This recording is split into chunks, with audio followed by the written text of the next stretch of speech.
প্রিয় ছাদবাগানি আসসালামু আলাইকুম। গাছ লাগিয়ে যত্ন করি, সুস্থ প্রজন্মের দেশ গড়ি। ঝালকাঠি উপজেলার কৃষি অফিসার আলী আহমেদ উপজেলা প্রশিক্ষণ কেন্দ্রের একটি ছাদবাগানে সহকর্মীদের নিয়ে তৈরি করেছেন একটি আধুনিক ছাদবাগান।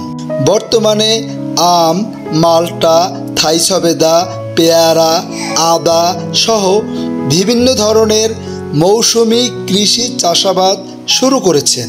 ইতিমধ্যে শসা, রেখা, ঝিঙা, করল্লা ইত্যাদি সবজি হারভেস্ট করা হয়েছে।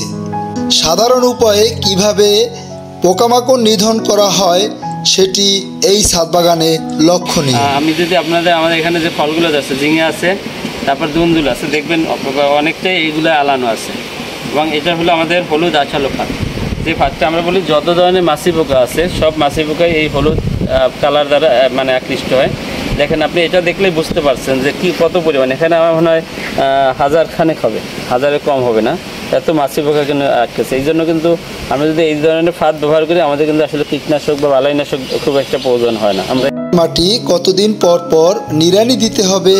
মাটি অনেক সময় হার্ড হয়ে যায়, তখন দেখা যায় আপনার এয়ার সার্কুলেশনটা, বাতাস প্রবাহিতে একটু সমস্যা। তখন এই মাটির উপরের লেয়ারটা যে হার্ড যেটা হয়ে যায়, শক্ত আবরণ একটু ভেঙে দিতে হয়, তাহলে আর কি গাছে আবার খাবারটা বা ওই যে বায়ুটা ইজিলি পাইতে পারে।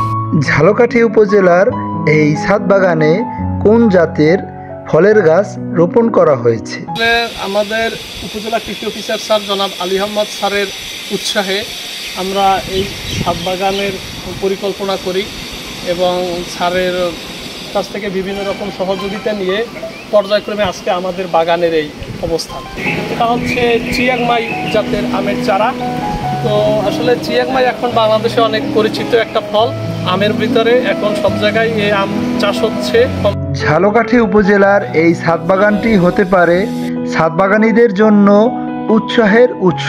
আমরা বর্ষজীবী, আমরা বস্তায় আদাও করেছি, যেখান থেকে আমাদের ঢেঁড়স নেওয়ার পরে সেখান থেকে আমরা আদা আশা করি আমরা আগামী বছর যখন আদার মৌসুম হবে নেওয়ার, তখন আমরা সেখান থেকে আদার ফলনটাও পাবো।